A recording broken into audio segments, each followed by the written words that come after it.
Sabbavaram central bank of India branch ఆధ్వర్యంలో శుక్రవారం గోటివాడ BSN destiny కళ్యాణ మండపంలో ఏర్పాటు చేసిన ఫైనాన్షియల్ ఇంక్లూజన్ స్టాచ్యురేషన్ క్యాంపెయిన్ సభలో ఆయన మాట్లాడారు. కేంద్ర ప్రభుత్వం కొత్తగా అమలు చేస్తున్న అనేక పథకాలు సామాన్య మధ్యతరగతి కుటుంబాలకు ఎంతో మేలు చేస్తున్నాయని ఆయన అభిప్రాయపడ్డారు.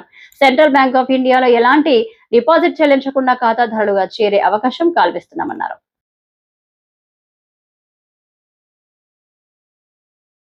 సైబర్ మోసాలు అనేవి చాలా ఎక్కువగా జరుగుతున్నాయండి. ఎందుకంటే చాలా మంది ప్రతి ఒక్కరు మారుతున్న టెక్నాలజీకి అనుగుణంగా చాలా మంది అనేక విధాలుగా ఆండ్రాయిడ్ ఫోన్స్ అనేవి ఎక్కువగా వాడుతున్నాం. ఇది మనకి ఎంత మేలుగా ఉందో దాన్ని వాడే విధానం బాగోకపోయినా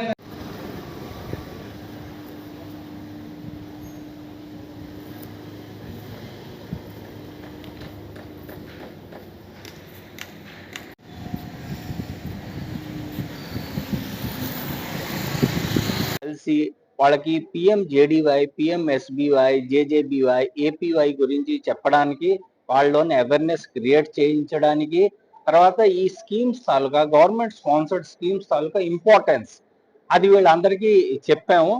తర్వాత కస్టమర్స్ తాలూకా ఏవి క్వశ్చన్స్ ఉన్నాయో వాటన్నిటికీ ఆన్సర్ ఇచ్చాం.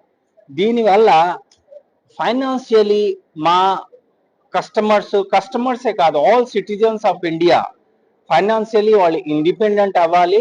వాళ్ళకి ప్రతి గవర్నమెంట్ తాలూకా స్పాన్సర్డ్ స్కీమ్స్ గురించి ఒక నాలెడ్జ్ ఉండాలి, దాని బెనిఫిట్ వాళ్ళు తీసుకోవాలి. అలాగే రీకేవైసీ అన్నది ఇంకా ఇన్ఆపరేటివ్ గురించి కూడా ఇక్కడ డిస్కషన్ అయింది. రీకేవైసీ అంటే ఏంటంటే ప్రతి 10 years లోని స్మాల్ లో రిస్క్ అకౌంట్స్ కి రీకేవైసీ అంటే కేవైసీయే మళ్ళీ చేయించాలి.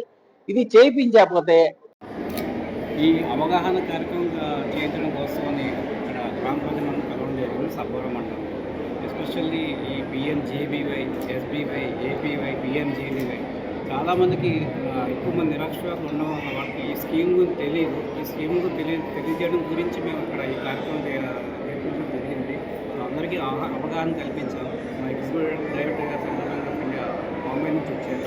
అట్ ది సేమ్ టైం మన ఐటీఎం గారు వచ్చారు. ఆయన కూడా అన్ని అదే కాకుండా రీకేవైసీ అనేది కంపల్సరీ 10 ఏళ్ళకి ఒకసారి అకౌంట్ లాక్ అయిపోతుంటుంది. సో దాన్ని రీకేవైసీ చేయించుకోవాలి. ఎందుకంటే 10 ఏళ్ళకి అకౌంట్ ఓపెన్ చేస్తే కనుక 20 ఏళ్ళు అవుతుంది, 30 ఏళ్ళు అవుతుంది. కొన్ని కారణాలతో అకౌంట్ గవర్నమెంట్ స్టేజ్కి వెళ్ళిపోతుంది. సో అటువంటి అకౌంట్స్ అన్ని కూడా వాళ్ళు రీకేవైసీ చేయించుకోవాలని చెప్పి వాళ్ళు నేను lead district manager union bank of India. మన జిల్లా అనకాపల్లి జిల్లాలో 646 గ్రామ పంచాయతీలు ఉన్నాయి. ఈ యొక్క 646 గ్రామ పంచాయతీల్లో కూడా అక్కడ నియర్ బై ఏ అయితే బ్యాంక్స్ ఉన్నాయో లీడ్ బ్యాంక్ ద్వారా వాటందరితో కూడా ఈ యొక్క కార్యక్రమాన్ని ఫైనాన్షియల్ లిటరసీ సాచ్యురేషన్ క్యాంప్స్ చేయడం జరుగుతుంది. ఇందులో భాగంగా ప్రతి గ్రామం నందు ఈ యొక్క అవగాహన సదస్సు నిర్వహించి ప్రతి ఒక్క అకౌంట్ హోల్డర్ కూడా ఈ స్కీమ్స్ని ఎన్రోల్ చేసుకునేలాగా, వీటి ద్వారా వాళ్ళందరూ లబ్ధి పొందేలాగా మేము అవగాహన సదస్సు చేస్తూ అందరితోనే 100% సాటిస్ఫాక్షన్ చేయడం జరుగుతుంది. ఇందులో భాగంగానే ఈరోజు సెంట్రల్ బ్యాంక్ ఆఫ్ ఇండియా వారి ఆధ్వర్యంలో ఈ గ్రామంలో మనం ఈ మండలానికి సంబంధించిన ప్రజానికానికి దీని మీద అవగాహన సదస్సు నిర్వహించడం జరిగింది.